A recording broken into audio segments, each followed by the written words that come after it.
enterprises, by the consumers. So I think the one movie on the mobile phone. So the infrastructure, like they have 4G, 5G running on it, right? We have 3G, 2G, 3G is still not picked up, right, on that paper. I have my answer. Yeah. So what I experienced, I'm just telling on basis on my experience, that 3G is still not picked up, right? We have MDM coming up, we have video surveillance coming up, right? To run video surveillance, you need to have a larger pipe, you need to have 3G, you need to have 4G. Putting camera at your home and you can see on your laptop or your mobile, you need to have larger bandwidth, right? And you need to, customer also should be able to, observe it, or should be able to pay it, right? So these things will come up, but it is happening, but it is happening very gradually. It's happening very gradually. I think you said that right. There are two things that I see different, right? So the one is SMS. There is probably SMS is more used here than in the US. I think if you look at the SMS revenues, probably India has a bigger SMS revenue than in the US. For some reason, the US restricted the SMS usage and made it so expensive, people stopped using SMS. It's changing now slowly, but on one end, where the data revenue is smaller, but the SMS revenue in India are bigger. It's just cultural the way it is. In terms of the data revenue, I think your point is very valid, because until, say, a year ago in the US, you couldn't watch TV on this. But when the Wimbledon final happened, I was out of my house. I watched Wimbledon on this, right?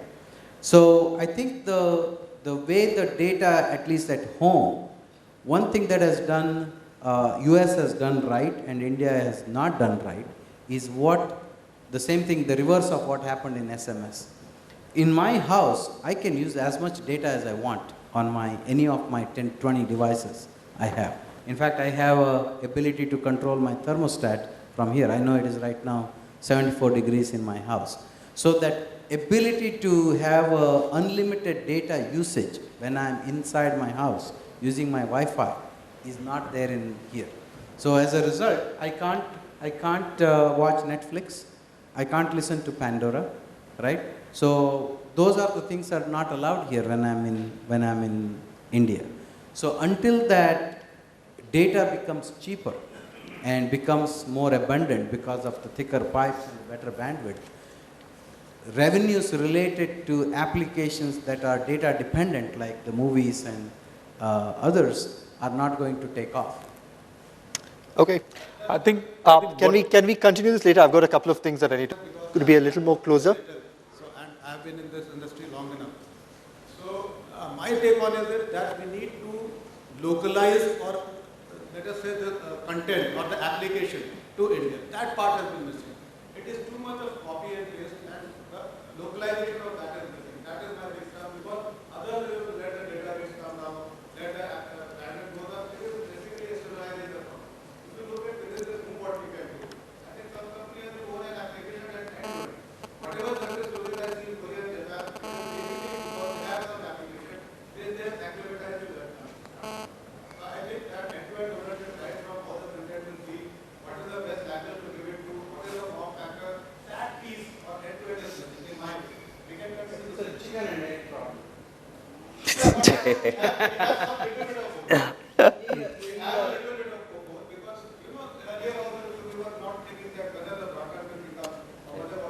So I think we have a little bit. We are lagging on infrastructure part. Yeah. Okay. Three more things that I need to wrap up, but let me come to the analytics aspect of things.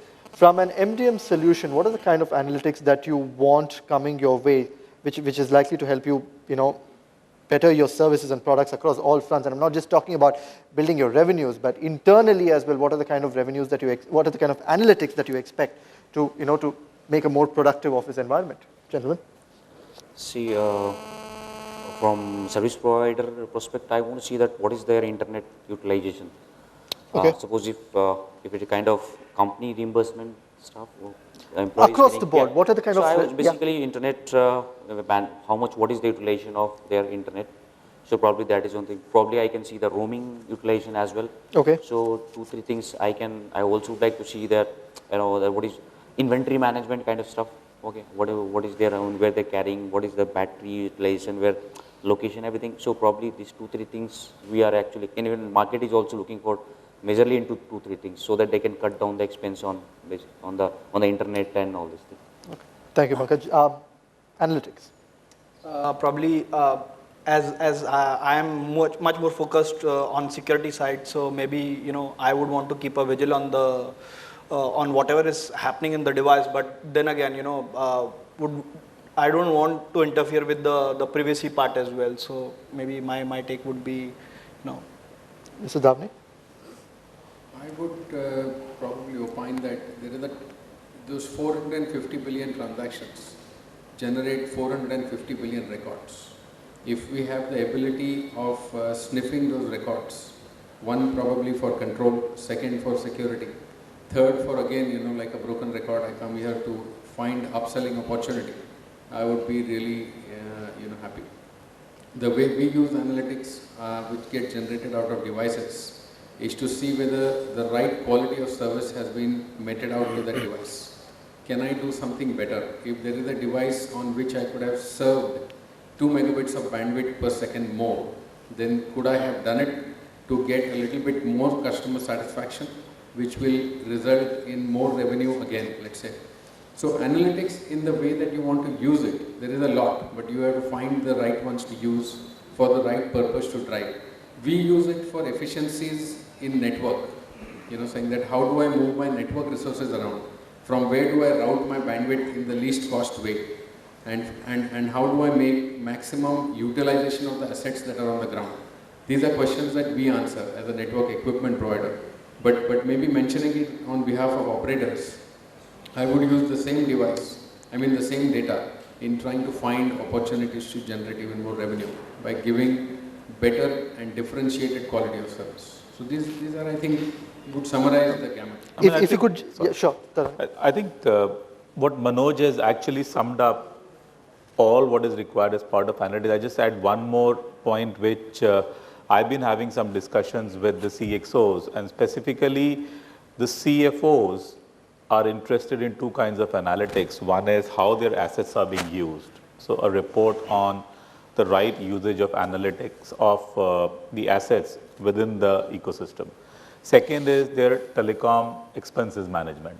So I just wanted to add that sure. CFO piece in to say that yes, that's important as well. When you showed that little slide that said that one of the last boxes was when it said sticky experience of Absolutely. usage. I'd like to ask you, gentlemen, when you've been deploying MDM solutions, what are the kind of, how much have you had to actually rejig your internal structure to accommodate an MDM? Or how do you see this changing as, in the future? Have you had complications, and what are these complications when it has come to deployment? Maybe I can quickly go for that.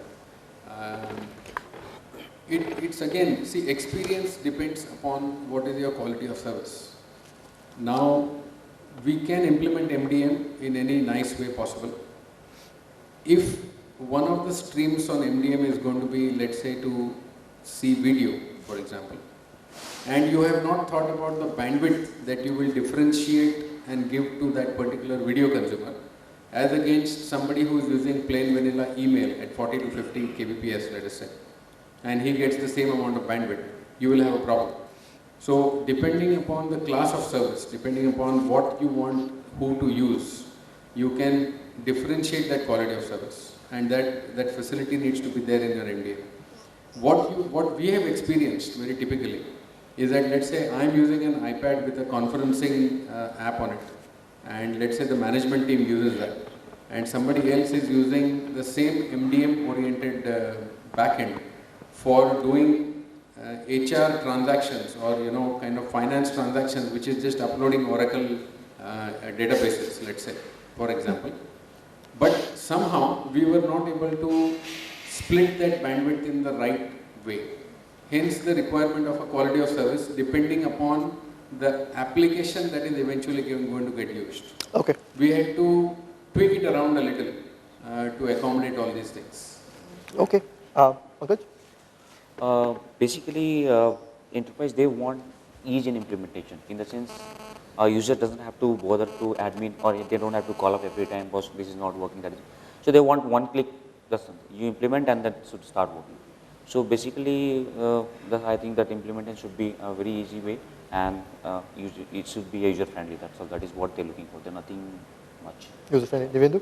More of a user experience thing that I feel is important, because we all face the challenge of form factor. If I am accessing something on my computer, then and then if I am accessing it on my mobile phone, then the form factor is important. So maybe I want to quickly ask Mr. Negi and Tarun to come in before we get to the last question of things going forward. In terms of deployment, how are you envisioning the roadmap of MDM solutions so that it's going to be as seamless as it can get? Because there's a valid concern out here when it comes to app level, splitting databases, splitting bandwidth to ensure that's better performances. What's the roadmap that you have in mind to, to tackle these issues? as soon as the mic is rebooted. Sure. The roadmap will be published. No. So seriously, I think when you're talking about MDM devices, right, mobile devices, so the problem is different than what you had when you gave PCs, right? So let's say you have a 10,000 employees and you gave 10,000 PCs. You had the opportunity to configure that PC ahead of time, keep them. You did. The day the guy joins, you handed over that PC to him and it's all configured. Yeah. But with mobile devices, you don't have the choice, because the guy goes and buys it from the store